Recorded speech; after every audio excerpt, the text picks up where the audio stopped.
पढ़े जा रहे हैं कक्षा 7 अध्याय 3 राज्य सरकार कैसे काम करती है। ठीक है, तो पहले क्या है, शासन के 3 स्तर कौन कौन से होते हैं शासन करने के। पहले स्थानीय सरकार, राज्य सरकार और केंद्र सरकार। तो अब यहाँ हम राज्य सरकार के बारे में पढ़ेंगे। और स्थानीय सरकार में आ जाएगा, स्थानीय सुशासन में आपका पंचायती राज आएगा। पंचायती राज में सर्वप्रथम अगर जो कहा जाए तो लागू करवाने का यह विचार किसने दिया था, आपके महात्मा गांधी जी ने। क्यों, क्या, क्योंकि जनता वहाँ के लोकल गवर्नमेंट करेगी, वहाँ के चुनाव होगा, क्योंकि वो निश्चित क्षेत्र, उस क्षेत्र पे जो आम आदमी है तो वहाँ की समस्या को समझता है। मतलब यहाँ क्या समस्या है, कोई बाहर का नागरिक आएगा जैसे IAS IPS, वो थोड़े नहीं जानते कि सर यहाँ क्या समस्या है, तो यहाँ की समस्या यहाँ के नागरिक जानेंगे। इसलिए पंचायती राज को अपनाया गया। वहाँ के ही सदस्यों में चुनाव कराया जाता है और उससे एक लीडर निकाल लिया जाता है जो कि आपका पंचायत या सरपंच कहलाता है। ठीक है, फिर आगे आता है आपका जिला शासन। अब जिला पतालपुरम में 3 दिन के लिए 3 दिन में एक बार पानी आता है। मतलब कहने का पानी की समस्या बहुत अधिक है। और जब यहाँ चुनाव हो रहे थे विधायक के, तो इन्होंने कहा था कि हम यहाँ पानी की सुविधा, साफ सफाई करवाएंगे, तो लेकिन उन्होंने ऐसा किया नहीं, तो जिसके कारण वहाँ की जनता क्रोधित हो गई और उनके घर का घेराव करने लगी और वहाँ रैलियां निकालने लगी। रैली निकाल से बहुत सारी समस्याएं उत्पन्न हो जाती है। ठीक है ना, तो ये आपका विधानसभा। अब विधान या MLA उसे बोलते हैं, मेंबर ऑफ लेजिस्लेटिव असेंबली। ठीक है ना। अब यहाँ विधायक जनता या प्रतिनिधित्व करता है। विधायक या जनता का प्रतिनिधित्व करता है, मतलब एक निश्चित क्षेत्र पर एक कैंडिडेट खड़ा होता है। हर एक पार्टी के एक कैंडिडेट खड़े होते हैं, उम्मीदवार खड़े होते हैं, उनमें से एक जीतता है जिसका बहुमत ज्यादा होता है। बहुमत मतलब बहुत सारे मत माने विचार या वोट देना, जिसका बहुमत ज्यादा होगा वही वहां का विधायक होगा। ठीक है, और बहुत सारे विधायक होंगे जिस पार्टी के, उसी की सरकार बन जाएगी। ठीक, आगे क्या है, निर्वाचन क्षेत्र। हिमाचल प्रदेश में कितने 68 निर्वाचन क्षेत्र, मतलब MLA कितने होंगे वहाँ 68 होंगे। ठीक, तो निर्वाचन क्षेत्र करती है। अब वहाँ एक MLA, अब वहाँ पे अलग अलग पार्टियां हैं, चाहे वो BJP हो, कांग्रेस हो या निर्दलीय हो, ये अलग अलग पार्टियां रहती हैं। ठीक है ना। अब उनमें सबसे ज्यादा जिसकी बहुमत होगी तो वही सरकार बना लेगी। जो लोग विधायक होते हैं वे मंत्री या मुख्यमंत्री से आधे से अधिक, वही मैंने बताया था, जो 68 से देखिए 44 बहुमत होगी तो बहुमत की सरकार बन जाएगी, मतलब आधे से अधिक होनी चाहिए। ठीक, फिर और जो कम होंगे ना वो विरोधी पक्ष कहलाएगी या विपक्ष के नेता। विपक्ष का क्या होता है, धर्म क्या होता है विपक्ष का, कि जो पक्ष में सरकार है, कोई ऐसा कानून बना रही है जिसके कारण भविष्य में आने वाले में जनता को परेशानी या नुकसान हो, तो उसका विरोध करेगी। अब जो MLA होते हैं वो एक स्थान में, जैसे अब मान लीजिए अपने क्षेत्र के MLA हैं, विधायक है, वो उस क्षेत्र की समस्या अपना ले जाएगी, विधानसभा में प्रदर्शित करेगी। तो अब उनसे फंड मांगेंगे, मतलब वहीं पास कि हम ऐसे योजना के लिए हम कितना पैसा चाहिए या ऐसी परियोजना, क्योंकि हमारे क्षेत्र में पानी की समस्या है, तो मतलब अपनी समस्याओं को हम प्रदर्शित करेंगे। दूसरा, अगर जो है कहीं ना जाते हुए अपने सरपंच में देख लीजिए, अब लोकल में जो वार्ड मेंबर होता है, वो वार्ड मेंबर उसकी ये जवाबदारी रहती है कि वहाँ उस क्षेत्र में जैसे नाली, पानी या स्वास्थ्य की जो सुविधाएं है वो सरपंच को बताए।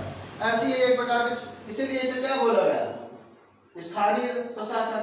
और ये राज्य, अब राज्य के कौन करेगा, फिर MLA जाएंगे, और स्थानीय में आप वार्ड मेंबर हो जाएंगे, अब सरपंच के पास ले जाएंगे, बात कराएंगे कि क्या समस्या है, उसका हल कराएंगे। निर्वाचन क्षेत्र मतलब एक निश्चित क्षेत्र जिसमें निर्वाचन किया जाता है या चुनाव किया जाता है, वो निर्वाचन क्षेत्र कहलाता है। और निर्वाचन क्षेत्र चुनाव आयोग के अंतर्गत आता है।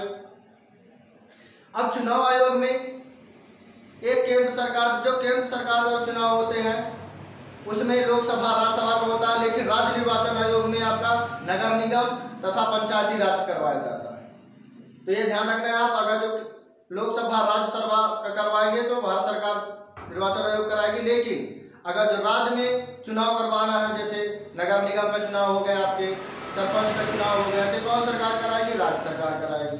ठीक है ना। फिर आगे आता है लोग विधायक होते हुए मंत्री या अब जिसमें जो आपका सबसे ज्यादा बहुमत हो गए, अब उन्हीं से उसका कैबिनेट मंत्री चुना जाएगा और मुख्यमंत्री चुना जाएगा, और इनकी नियुक्ति कौन करेगा, राज्यपाल करेगी। अब राज्यपाल क्या होता है, राज्य का पालन पोषण करने वाला राज्यपाल हो जाएगा। अच्छा, जो राज्यपाल होता है आपका केंद्र सरकार द्वारा प्रतिनिधित्व होता है। ठीक है ना। कोई अगर जो ऐसा कानून या बना रही है सरकार या योजना बना रही है जिससे मौलिक अधिकार या देश की एकता या अखंडता का हनन हो रहा, तो ये किस पर जाएगा, बताया जाएगा आपको, केंद्र सरकार पर दिया जाए, क्योंकि केंद्र सरकार द्वारा आपको जो है आपका ये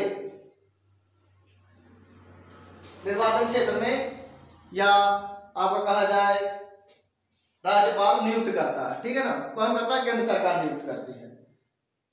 अब आगे जो सबसे ज्यादा बहुमत किसकी होगी? यहाँ पर बीजेपी की। और ये जो कम है तो वो क्या कहलाएंगे? आपके विरोधी पक्ष या विपक्ष के नेता कहलाएंगे। अब कुछ विधायक दोहरी नागरिकता, मतलब एक विधायक को दो विभाग दे दिया गया, हो सकता है उसको शिक्षा विभाग दिया जाए और रेल विभाग, दोनों एक मंत्री को दे दिया, वो कैबिनेट मंत्री कहलाएंगे, ठीक है ना। अब आगे चलते हैं। राज्यपाल यह देखता है कि राज्य सरकार संविधान के अनुरूप कार्य कर रही है, ऐसा नहीं तो कि संविधान के अनुसार नहीं कर रही, जिसके देश की एकता, अखंडता या मौलिक अधिकार का हनन हो। अगर जो ऐसे, अब देखिए यहाँ पर यह समस्या हो सकती है कि जो केंद्र सरकार है और राज्य सरकार दोनों अगर जो एक पार्टी के तहत से कानून बना सकती है, क्योंकि उनके द्वारा तो राज्यपाल को नियुक्त किया जा रहा है, लेकिन अगर जो ऐसा कानून बना रही है तो आपके सुप्रीम कोर्ट या हाई कोर्ट उस कानून को रद्द कर देंगे जो मौलिक अधिकारों का हनन करते हो। तो ये आपको ध्यान रखना है। विधानसभा में एक बहस, अब विधानसभा में एक बहस ये होगी, जो विपक्षी नेता है और पक्ष के नेता ये एक दूसरे से बहस करेंगे, तो विपक्ष का क्या कर्तव्य है? जैसे मैंने पहले बताया कि जो पक्ष में ऐसा कानूनी नियम बना रहे जिससे आने वाले भविष्य में समस्या पैदा हो जाए तो उसके बारे में चर्चा करेंगे, बहस करेंगे। फिर है प्रेस वार्ता। प्रेस वार्ता के माध्यम से योजनाएं निकालते हैं। देखो आप योजना तो प्रेस या मीडिया को रखकर घोषणा करा देते हैं कि ऐसी योजना ला रहे हैं, ऐसा कार्य करेंगे। फिर आपका स्वास्थ्य मंत्री का तर्क, अगर जो मान लीजिए स्वास्थ्य मंत्री बोले कि हम स्वास्थ्य सुविधाएं देंगे या नहीं दे पाए तो तर्क देंगे, मतलब एक प्रकार का बहाना बनाएंगे, ठीक है।